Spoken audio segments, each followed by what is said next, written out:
لە دێمەوە نێو عێراق و هەرێمی کوردستان لە ڕۆژهەڵاتی کوردستانەوە هەنگاو دەنێمەوە نێو پرسە تایبەتەکان بە خانمان و ژنان لە عێراق و هەرێمی کوردستان ڕۆژی ژنان چۆنە بە بەردەوامی گوێبیست دەبین بە تونند و تیژیەکان تاوانەکانی کوشتن کە بەرامبەر بە ژنان دەکرێت ناو بەناو هەوڵ دەدرێت لەلایەن ڕێکخراوەکانی تایبەت بە ژنانەوە لەسەر ئاستی حکمیش لە هەرێمی کوردستانە لەسەر ئاستی باڵا دیارە قوبات تاڵەبانی وەکو جێگری سەرۆکی حکومەتی هەرێمی کوردستان ئێستا بەیەکێک لە نوخبوو کەسایەتە دیارەکاندا دەنرێت کە ڕوبەڕووی ئەم بابەتە بۆتەوە ئەم فیکرە بۆتەوە کە ئەویش ژنکوژیە تونند و تیژەکانە بەرامبەر بە ژنان کە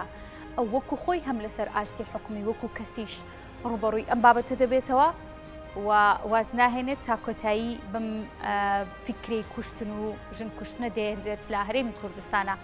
بەدەر لەوە لە عێراق لە سەر ئاستی عێراقیش بە هەمان شێوە بە بەردەوامی راپۆرتان نێودەوڵەتیەکان جیهانیەکان ناوخۆیەکان باز لە ڕۆژی ژنان دەکەن کە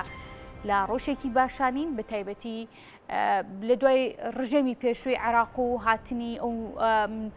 جۆرە شڵەژانی کە ڕوبەڕووی عێراق بەوە هاتنی داعش کە یەکێک لە دیاردە زەقەکان بوو کە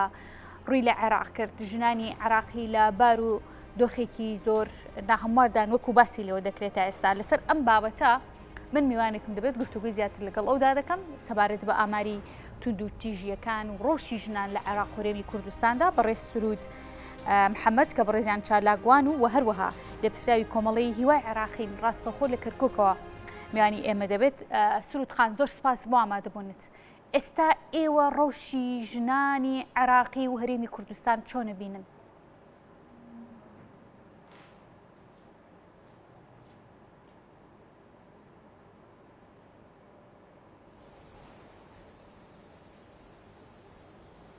سرود خان گەرگوێبیستی دەنگی منی زۆر سپاس بۆ ئامادەبوونت پرسییم ئێستا ئێوە ڕۆژی ژنانی عێراق و هەرێمی کوردستان چۆنە بین تێبینیتان چییە لەسەر بەداخەوە جملە هیچ نییە دیارە سرودخان بەباشی گوێبیستی دەنگی من نییە هاوکارانم هەوڵ دەدەن و کێشەی چارەسەر کرد دواتر گفتوگۆکانم لەگەڵ جنابەت دەست پێ دەکەم دیارە ڕۆژی ژنان لە عێراق بەیەکێک لە وڵاتانەدا دەنرێت کە ڕۆژی ژنانی بەپێی پێویست گونجاو نییە ڕۆژی ژنانی ڕۆژ لە دوای ڕۆژ بەرەو خراپ و ئاراستەیەکی خراپ تا دەڕوات ئەو ژنانی کە هاوسەرەکانیان لە دەستداوە و ئەو ژنانی کە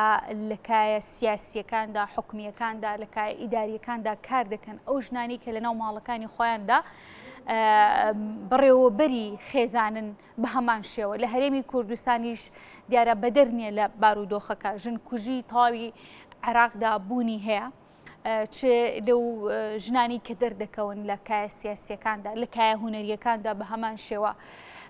لە ئێستادا ئامارەکان جیاوازن بەوەی کە ڕۆژی ژنان لە عێراق و هەرێمی کوردستان پێی نەناوەتە نێو قۆناغێکی باشتر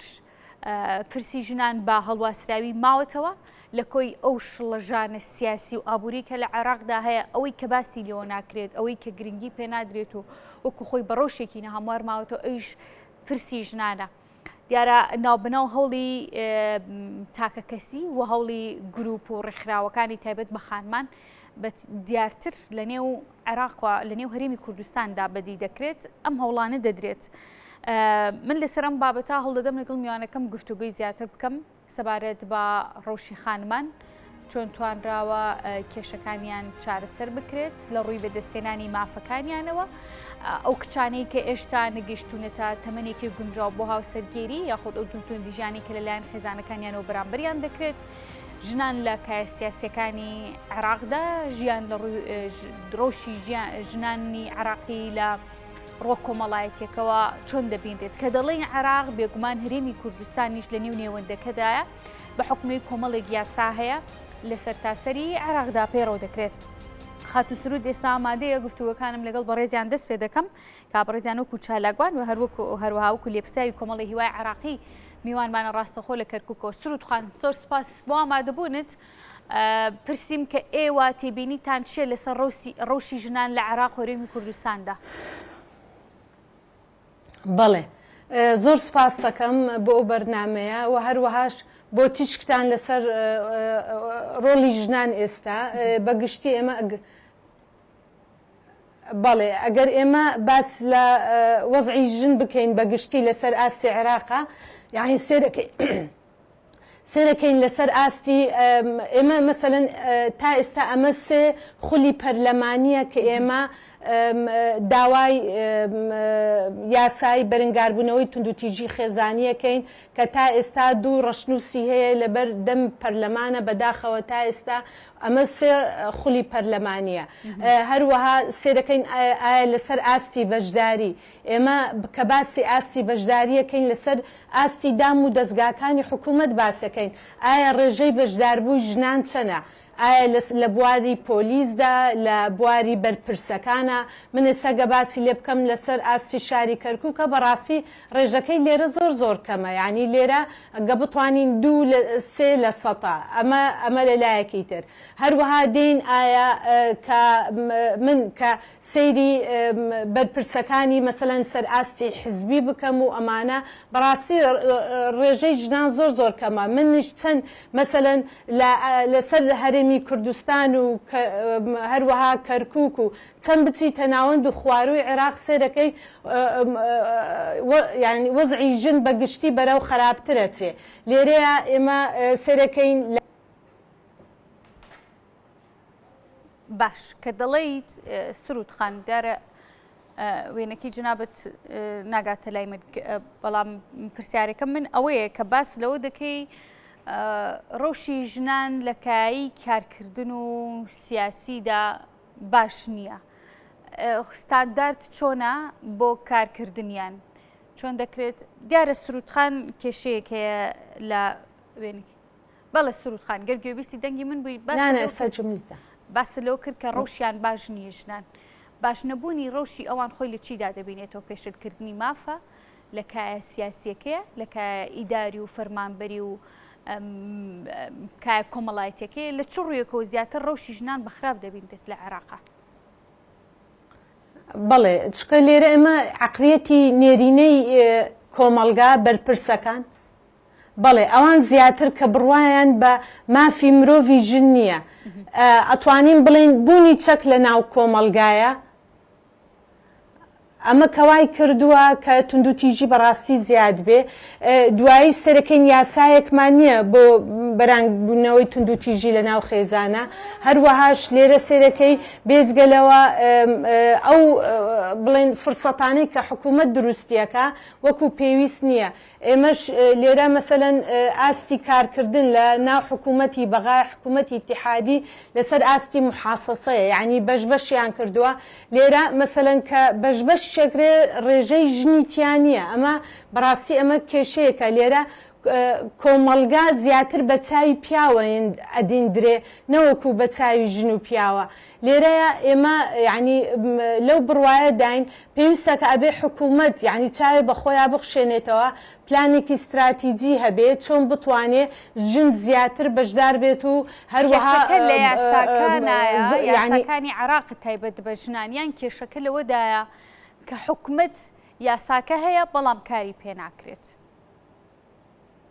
بەڵێ کێشە لە یاسایە و کێشە لەو عەقلیەتەیە کە یاساش تەنفیزەکە یعنی هەر ئەوە نییە بەس لە یاسا بێ لەو عەقلیەتەشە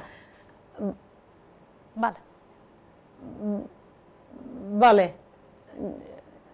وەڵی معین جۆم لە دەنگەکە نابێت دەنگەکە سرودخان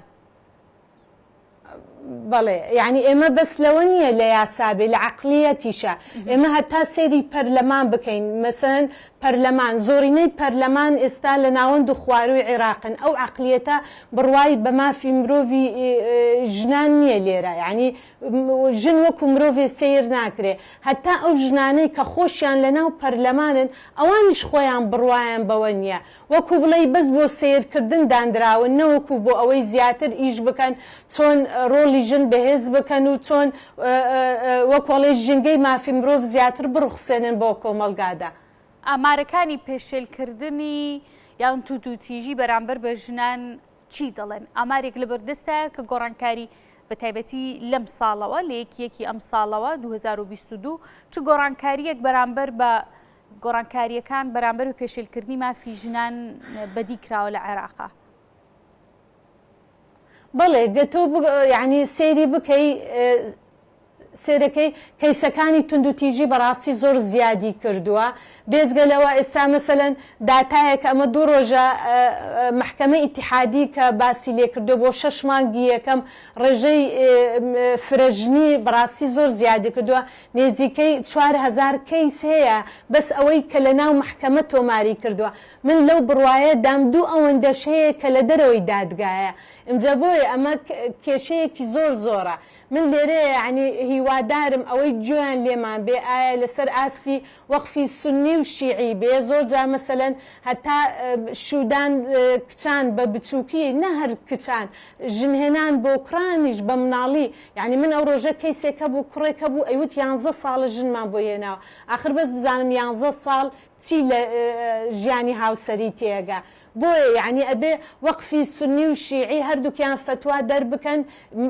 یعنی مناڵ لە 18 ساڵی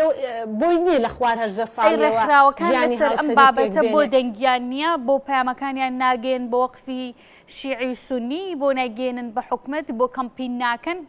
کە پێم وا بێ ڕۆژی 25 مانگ کەمپینێکی لەم جۆرە و کۆنفرانسێک ڕێگەخرێ بەڵام بۆچی هەڵمەتەکان بەپی پێویست نیە لەسەر ئەم بابەتە بەڵێ چکە ئێمە بەڕاستی خۆمان زۆر ئیشمان لێ کردو من خۆم ئەندامێکی تۆڕی ژنانی عێراقیشم هەروەها کە زۆر ئەمەیەکێکە لە بابەتە گرنگەکان کە ئیشی لەسەرکرێت لەسەر ئاستێکی بەرزیش بەس بەداخەوە سێرەکەی بەڕاستی یعنی ئەوان خۆیان ساحب دەسەڵاتن ئەوەی لە پەرلەمانە خۆیان زۆرینن ئەو عقلیەتەی کە بڕوای بە مافبوونی ژنان هەیە هەر خۆیانن کە ئەوان کە بڕوایان پێی نییە بۆیە ئەوان ژن هەر وەکو شتێک سیرەکەن وەکو مرۆڤ سێری ناکەن بەداخەوە ئێمە کە چۆن سێری ناوەند خوارە و عێراق خێن ئۆفیسی تایبەت هەیە بۆ بەداخەوە بۆ حاڵاتی زەواجی دەرەوەی دادگا کە زەواجی متعی پێڵێن یان مسیاری پێڵێن یعنی ئەمە بەڕاستی گەورەترین پێشێ لە بۆ مافی مرۆڤ ئێمە لێرە ئەمانەوەی یاسا خۆی سەروەر بێ و هەروەها ئەوانەی کە یاساش تەنفیزەکەن لە دادگاکانەوە خۆشیان بڕوایان بە مافبوونی ژنان هەبێت چونکە کێشەکە لەوەیە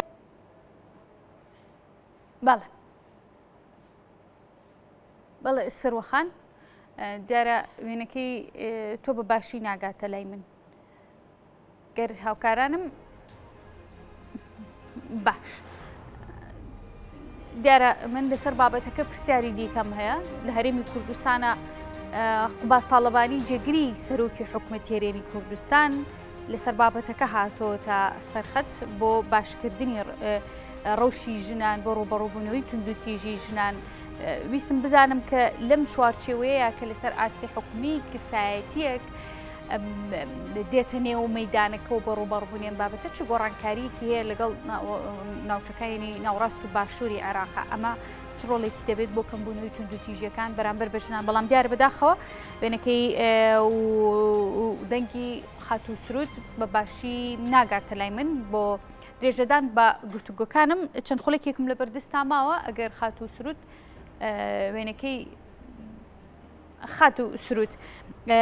دەمەوێت لە قسەکانی پێشتر دوو پرسیاری زۆر گرنگەیە دەمەوێت لە ماوەی ئەم چەند خولەکە کەمی کە لە بەردەستم ماوە ئاراستی جەنابەتی بکەم لە قسەکانی پێشتر باس لە پرسی فرەژنی کرد لە ناو عێراقدا بوونی هەیە بەڵام ژنانێکی زۆر بەهۆی شەڕی داعشەوە بەهۆی ئەو بارودۆخە دارایی کە لە عێراقدا هەیە هاوسەرەکانیان لە دەست داوە ئەم ژنانە ئێوە لەگەڵی دانین کە هاوسەرگیری بکەنەوە و ئەو شێوازی هاوسەرگیری کە دەکرێت لە ڕێگەی دادگاکانەوەیە یاخود ئەو شێوازە متعەیەی کە باسی لێوە کرد بە چ ڕێگەیەک ئەم ژنانە هاوسەرگیری دەکەن و ئێوە لەگەڵی دان لەگەڵ هیچ زەواجێکدانیم ئەگەر لە دەرەوەی دادگا بێ ئەمە یەک دوو ئەو زەواجانەی کە لە دەرەوەی دادگاکرێ گەورەترین پێشێ لە بەو مافی مرۆڤ و هەروەها ئێمەش خۆمانیش بەشێکین لە کەمپینەکەی کاقوبات کە ئێستا کە ئەڵێ نا بۆ کوشتنی ژن بەڵێ ئێمە خۆمان وەکو کۆمەڵەی هیوا هەروەها وەکو تۆڕی ژنان عێراقی خۆمان بەشێکین لەم کەمپینەیە و ئێمە داواشمان کردبوو ئەم کەمپینە بەس با لەسەر ئاستی قوبات تاڵەبانی وەکو جێگری سەرۆکی حکومەت کە لەسەر ئاستی باڵا حکومی هاتۆ تا پێشێ بۆ ڕوبەڕووبوون و بۆ ڕێگری لەم حاڵەتە گەرنایی بنرێ حاڵەت هێشتانە چوو بێتە نێو دیاردەوە. ئەمە چ گۆڕانکاریەک دەکات لەوەی کە توندوتیژەکان لەسەر ژنان کەم بێتەوە و چ جیاوازێکی دروست کردو لەگەڵ شارەکانی ناوەڕاست و باشووری عێراق سەبارەت بە تێگەیشتن بەرامبەر بە مافەکانی ژنان و ژنکوژی؟ بەڵێ یعنی هەروەکو عقلێتی کورد جیاوازە لە عقلێتی نەتەوەکانی تری ناو عێراق چکە زیاتر یعنی بڕوای بە مافی مرۆڤ هەیە و هیوادارشم ئەم کەمپینە بەس لەسەر ئاستی هەرێمی کوردستان نەبێ نەخێر بگوازرێتەوە بۆ سەر ئاستی هەموو عێراق بەگشتی چکە ئێمە زۆر جا حاڵەت هەیە ئەگەر لە هەرێمی کوردستان پێیان نەکوشترێ ئەیهێنە دەرەوەی هەرێم لەوێ ئەکوژرێ یعنی ئەمەوێ باس لەوەش بکەم یعنی زۆر جا ژنانیش ئێستا لە ناوەند خواروی عێراق کە مەسەڵەن ئەیانەوێ بچنە لای پۆلیس و کەیسێک تۆمار بکەن سەرەکەی ئەندامەکانی پۆلیس کەیسەکە تۆمار ناکەن بەداخەوە یعنی بە قسەیەکی ناشرین و ئەوانە بەڕێیەکەن و بچێتەوە ماڵەوە بۆش سێرەکەین ئەم حاڵەتانە لێرە زۆر زیادە بێ کە زۆر جارش ئەڵێن ئاستی وشیاری ژنان ئەوە نییە کە بڵێ بتوانێت بچێتە دادگا نەخێر ئێستا ژن ئەڕوا بەس لێرە بەداخەوە کەیسەکانیان بۆ تۆمار ناکەن یان لەوێ کە سوکاریان لەوێ خۆیان ساحب دەسەڵاتن و بەرپرسن کە ئایان گەڕێنەوە بۆ ماڵەوە ئەمە زیاتر لە ناوەند خواروی عێراق ئەم حاڵەتە کە زۆر باوە لێرەش کە سەرەکەین بە ڕۆژانە ئێمە حاڵاتی خۆکوشتن هەیە حاڵاتی کوشتنی ژن هەیە هەر خۆکوشتنیش بەشێکە لە کوشتن کە هاندانە بۆ خۆکوشتن بەس بەداخەوە لێرە یانەوێ زۆرجا یاساکان ینی ئەو دلیل و شتانەی هەیە لە کاتی تحقیقا جۆی پێنادەن هەر بە قەزیەیەکی خۆکوشتن لە قەڵەمیە دەن و هەتا کەس لێرە زەرەرمەند نەبێ هەروەهاش وەکو بڵێ دەمخوانەستڕنەوە و تاو کە ئێمە زۆر حاڵەت هەیە کە ئاگاداریشین کە نێژراویشە ئینجاش کەس پێی نەزانیوە یعنی خۆیان کوشتیانی شەو قەزیەکە قەپات کراوە بۆیە یعنی لێرە زۆر گرنگە ئەم کەمپینە بەس لەسەر ئاستی هەرێمی کوردستان نەبێ هیوادارم لێمان بێ بگوازرێتەوە بەڵێ بگوازرێتەوە ناوەندی عێراقیش هەروەها لێرە چونکە ئەمە لێرە بەڵێ ئەم کەمپینە زۆر گرنگە لەسەر ئاستی هەرێمی کوردستان ئاستی وشیاری بەرزەکاتەوە خەڵک زیاتر شارەزا بێ کە حکوومەت و دەسەڵات لێرە دژامەکەتان گەشت بە جێگیری سەرۆکی حکوومەت لە ڕابردووە بۆ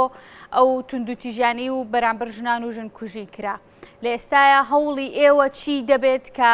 فراوانی بکەن کە بگات بەلایەنە سیاسیەکانی دیکە بە حیزبەکان بەسەرکردە لەسەر ئاسی حکومی وەکو ڕێکخراوەکانی ژنان بەڵێ ئێمە هەر بەردەوامین یعنی هەر بەردەوامین لە چالاکیەکانمانە ئیمجارە هەوڵە دەین دەنگمان بەڵێ هەوڵە دەین دەنگمان زیاتر بێت و بە قووەتریش بێ چکە ئێستا هەر ئێمە خۆمان بە تەنیانی نەخێت ئێمە حکوومەت لەگەڵمانە کاقوبات لەگەڵمانە پیاوان زۆر لەگەڵمانن کە بڕوایان کە بە مافی ژنانە هەروەها کە ڕاگەاندنیش ئێستا زۆر لایانی ڕاگەاندن هەیە پشتگیری ئەم کەمپیناکەن و هەروەهاش ینی بەرپرسی گەورەش هەیە هەتا ڕادێک لەسەر ئاستی کەسایەتی کە بڕوای بە مافی ژنانە بەس لێرە منەمەوێت درک بەوەش بکەم بەداخەوە بەرپرسەکانی کورد ئەوانەی کە ئەچنە بەغاش ئەوانیش لەوێ ینی وە نازانم زەمینەیان بۆ ئەڕوخسێ کە ئەچن ژنی دووەم دێنن پێشێلی مافی ژنی یەکەمەکەن یعنی هیوادارم ئەوانش گویان لێمان بێ بەس بەداخەوە هەر ئەوەنێ لە هەرێمی کوردستان دەرەچن لەوێ وەکو بڵێ ڕوخسەتی بۆیان ڕوخساوە زیاتر ژن بێنێزان لە ناوەڕاست و باشووری عێراق